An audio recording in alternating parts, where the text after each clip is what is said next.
Welcome to the QCIS channel, where you get your daily dose of science, technology, engineering, and math. My name is Leon Jones, and today what I'm going to show you is how concrete is poured for a sidewalk. Now, as you see right now, the truck just pulled up. Now, before I go any further, I'm going to show you how it is prepared.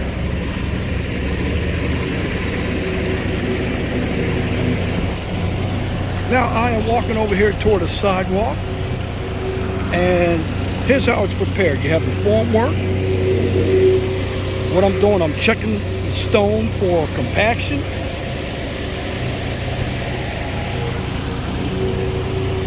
See the formworks? Now, what you see is an 88 ramp. The plans had it different, but I actually designed this right here in the field. This one.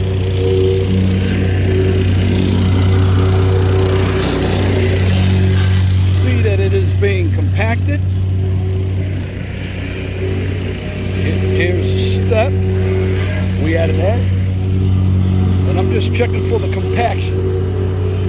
What I do inspection work, and I'm just making sure that the forms are being placed and the stone is being placed in accordance with plans and specifications. Now again, when we deal with plans and specifications, they give you the minimum of what's required. You can always do more, but you can't do less. Again, I'm walking toward where they're going to do the concrete pour.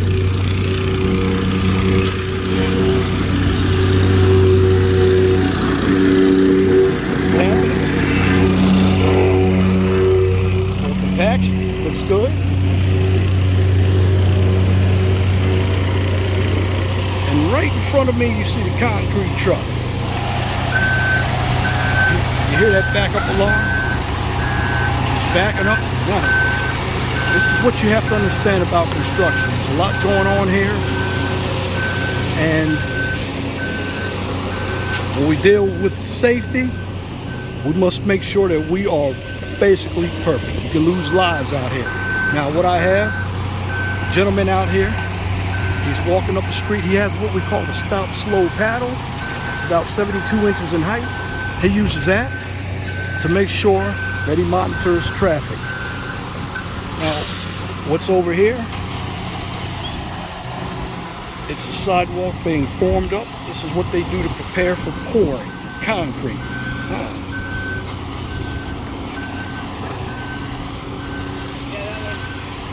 What's happening is, in order to get this concrete pour completed, traffic must be stopped. I'm getting ready to step out in the street myself. Okay, I'm out in the street here. I'm right behind the gentleman with the stop slow paddle. Now, he has the paddle that says stop. That means traffic must stop. Now, what's happening as well, the truck driver, concrete truck,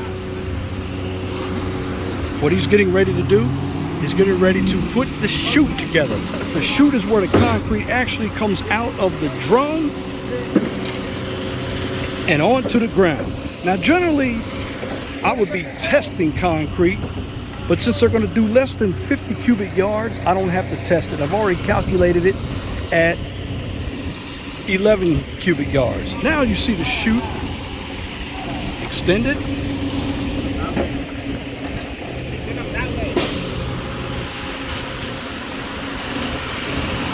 What everybody's doing, they are getting preparations. Actually, put one more extension onto this chute.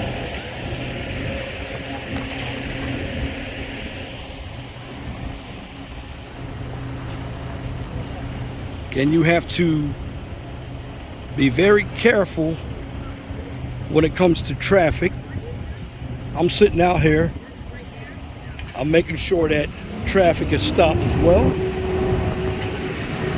That's what I don't like, working on the road. Have to back up the flagman out here. Backing out of the road. All right, you hear the drum going. Stirring up that concrete. Got to stir it up. because if you don't, the concrete gets hard.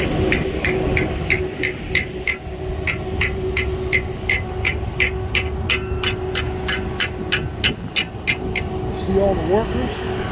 They got their tools ready. Concrete truck has just put his chute down.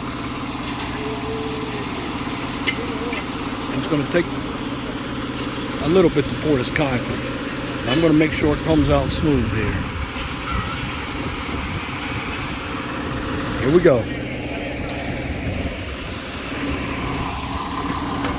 Get ready to drop it.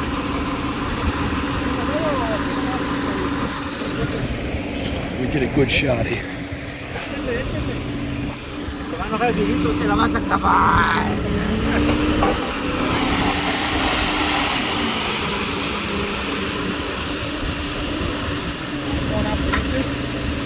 Oh yeah. Oh yeah. It's going on my channel here.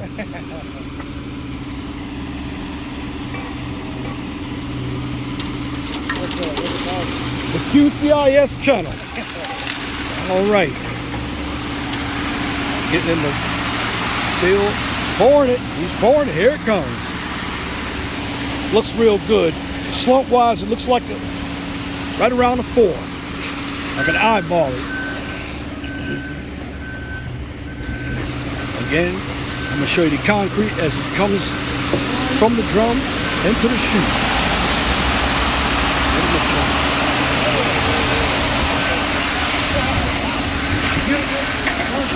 There it is. Amazing. Now they have 146 feet of sidewalk before. 2 trucks. They have a little system of the contractors working the concrete into the forms.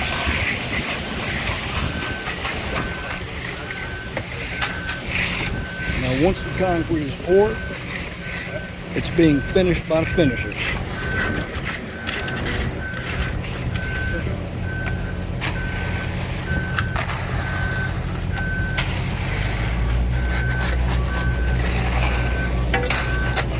Now it's very hot out here, so you have to make sure that as an inspector you're watching the concrete, because after 90 degrees you have to add ice, because the temperature from the ACI specs call between 50 and 90.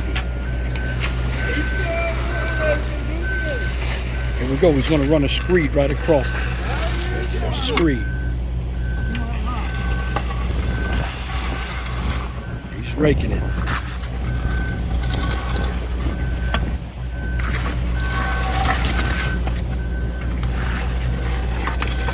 He's going to float it.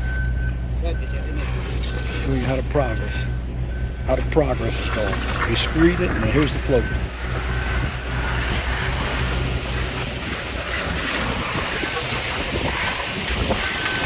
There's the floor. You go down.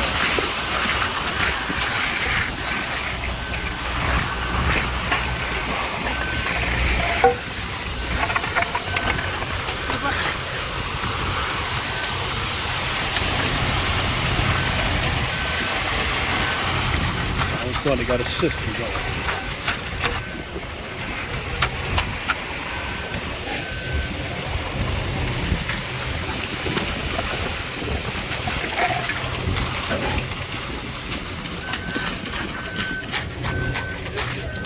It's a hot day, so you have to make sure that the concrete is being worked right.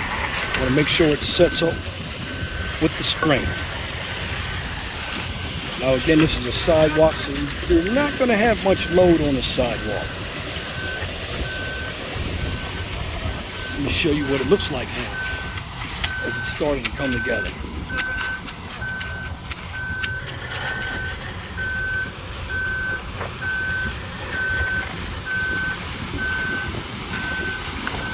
And you can see the process.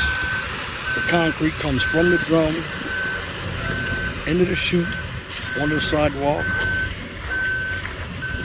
You have the laborers, they're raking it all into place. Then you have 2 laborers. They're using a screed. And then you have a gentleman back here with the float. And after they come with the float, then they're going to finish it off. And they're going to do a broom finish.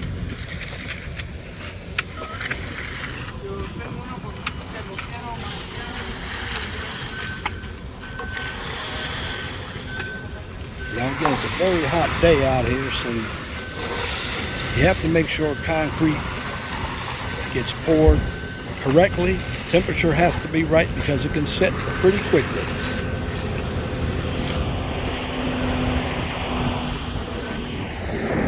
Also, what's going on out here? Gentleman out here, I'm going to walk toward him, see if everything is all right. I'm in the middle of the street. He's got his paddle, his stop. He's directing traffic.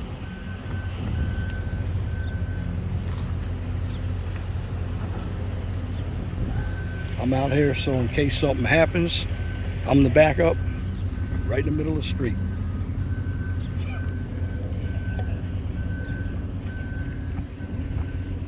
Oh, I got it all on camera. Don't worry, nothing's gonna happen. I'm backing you up. All right, I'm gonna walk down here, and this is all part of the operation. You wanna make sure that it goes safe and smooth.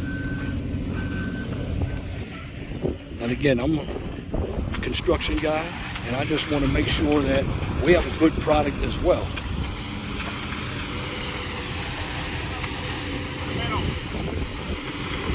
Go pretty fast. Here's the finished product after it's floated. Now some of the equipment I want to show you. This is what they use. This is a trowel. What that gentleman has. That big instrument, that's a float.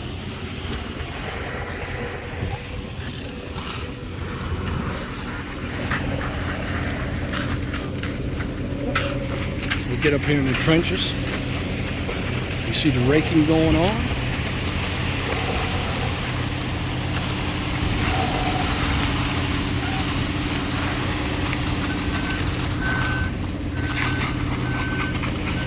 I'm inspecting everything to make sure the forms don't come apart.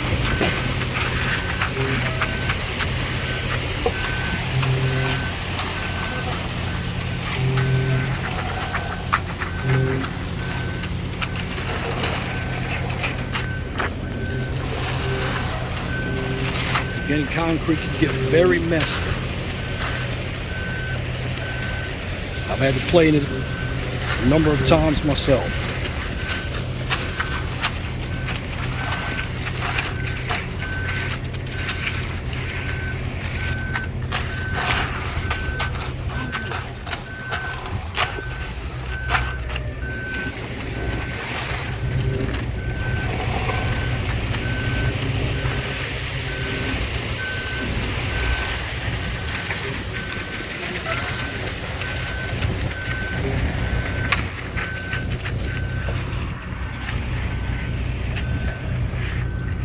Something that I want to show you, okay?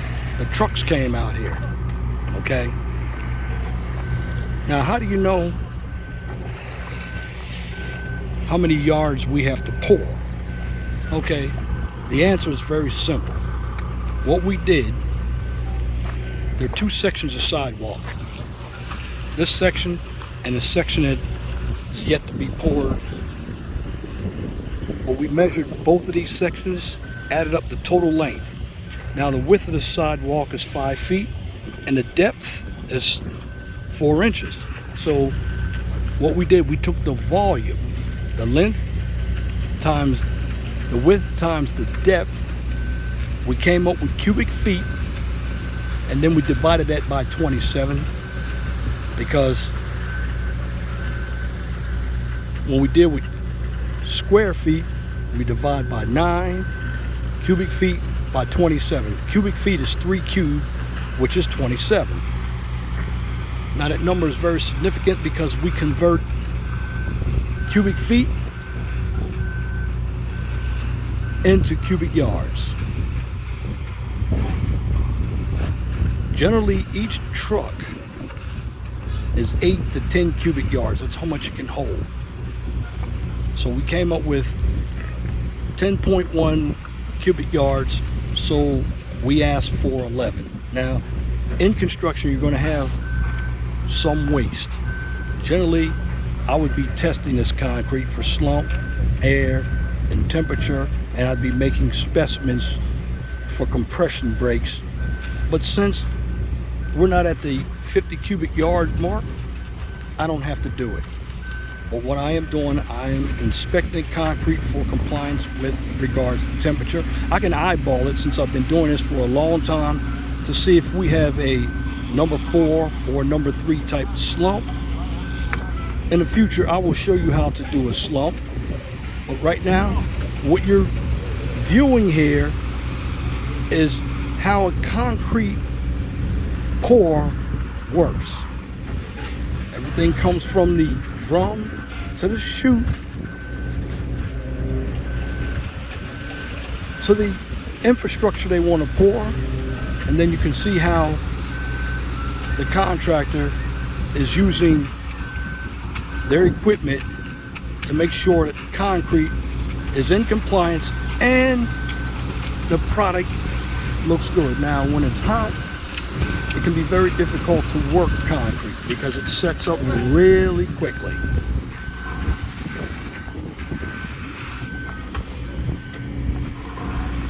But right now, I'm going to let you see the rest of the sidewalk being placed with concrete.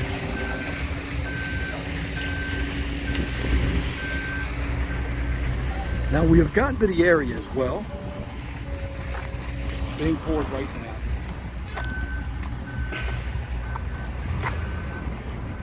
As we look down, see how smooth it is. This is one section that we measured. And let me tell you something about concrete placements. This is a small section of sidewalk, but it can take a half an hour to pour it.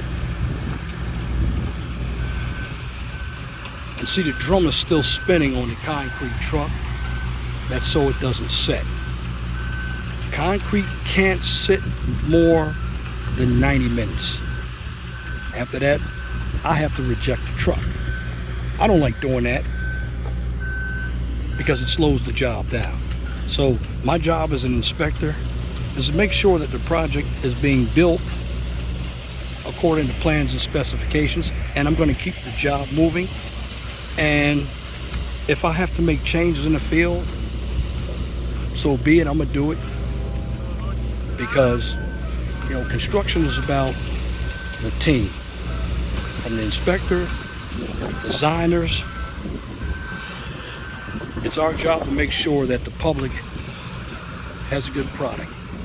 So I'm particular about safety, I'm particular about plans and specifications, and I'm particular about who I have on the project, because you need knowledgeable individuals who can not only move fast, but can be very accurate with their skills when it comes to placing concrete, asphalt,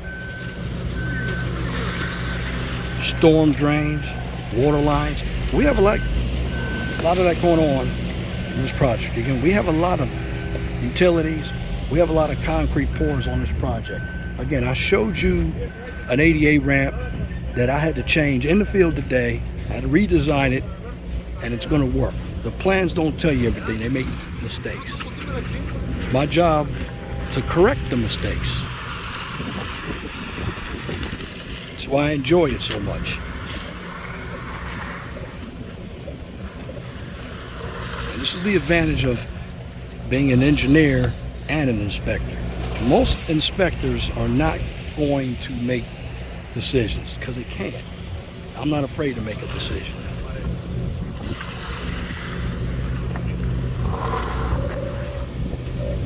You see right now they're screeding it.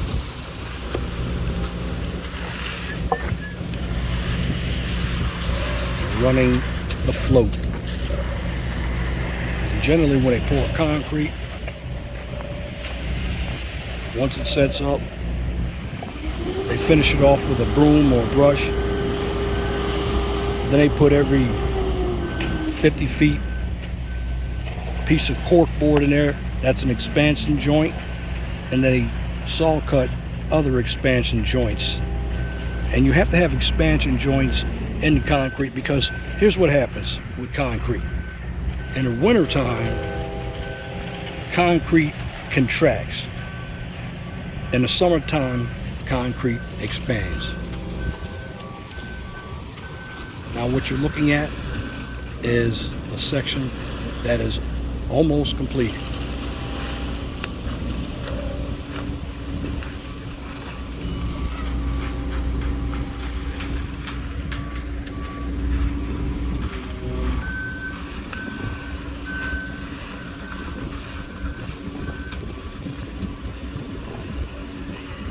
In construction, we have to do work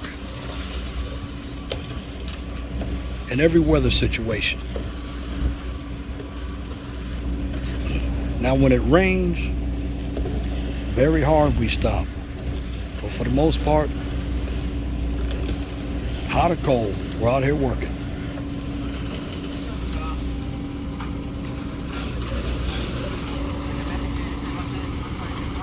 You can see right now, they're doing the remainder of the pour.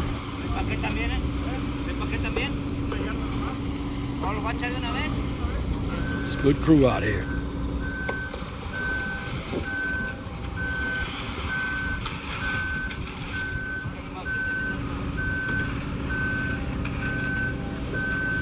And as an inspector, you got to learn how to work with the contractor. If you come out here trying to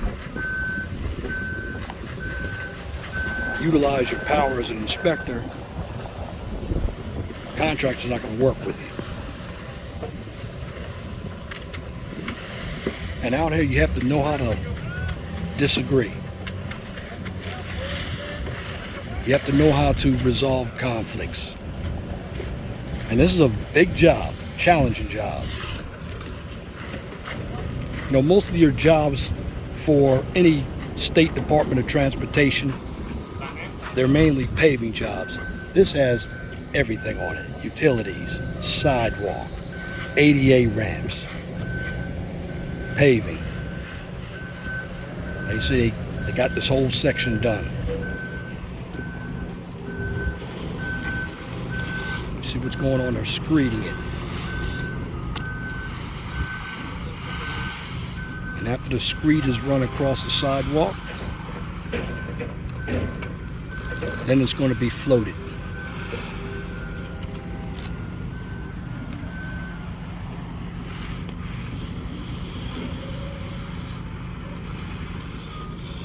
Now again, let me take you to an area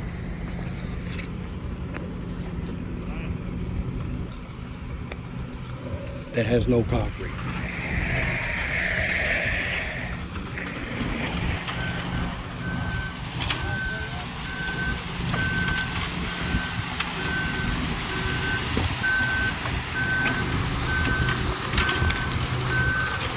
So you get a review of what it looks like on concrete.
Alright, I'm walking back here.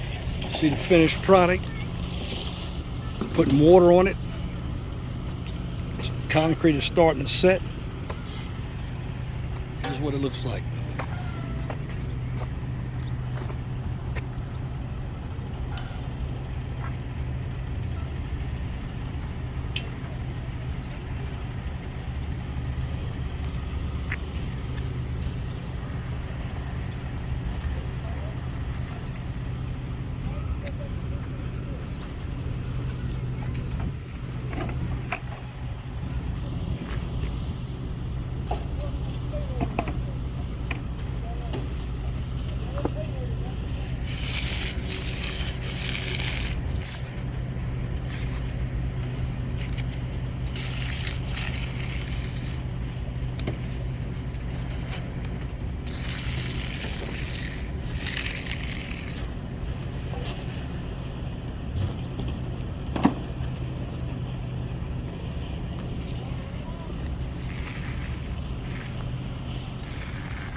Concrete truck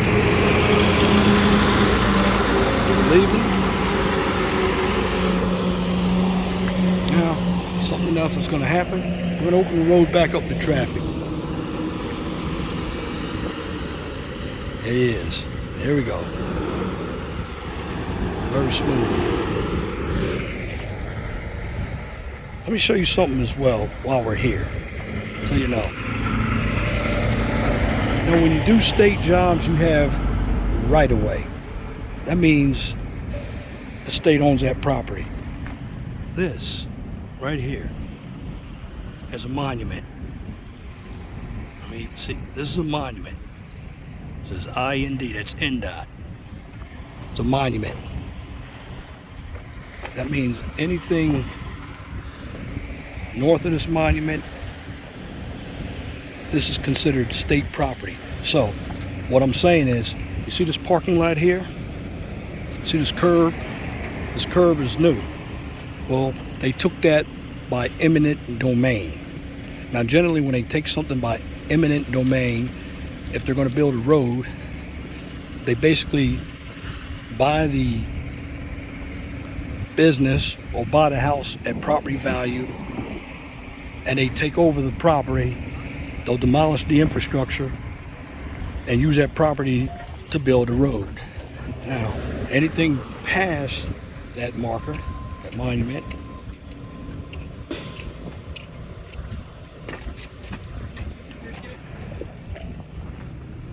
the private property owner owns it.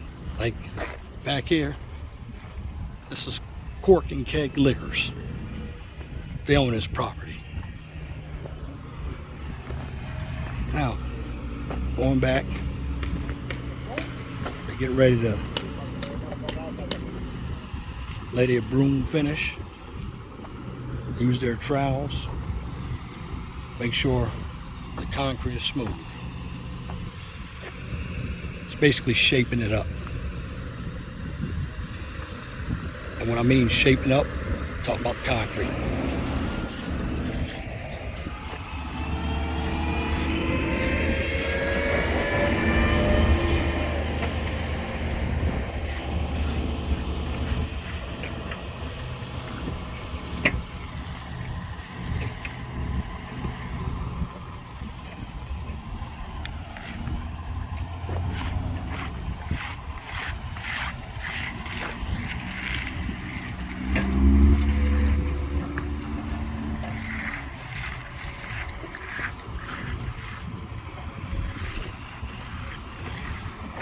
And what I have shown you today is placement of concrete for a sidewalk. You can see how the process works.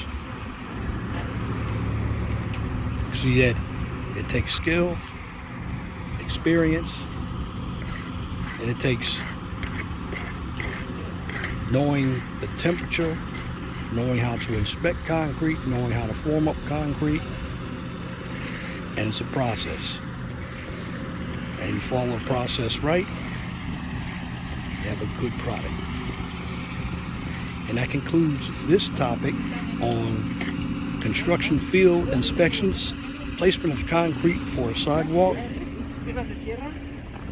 If you like what I just presented, please comment, share, and subscribe. And if you're looking for some social issues, check out my other channel, the 401 Talk Zone radio show. That's also on YouTube.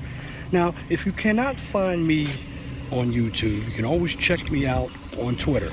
Now, for the QCIS channel, since it's more professional and educational, you can check me out on LinkedIn. And once again, thank you for viewing the QCIS channel. On this channel, you get a daily dose of science, technology, engineering, and math. Until next time, my name is Leon Jones. I want you all to have a wonderful and gracious afternoon.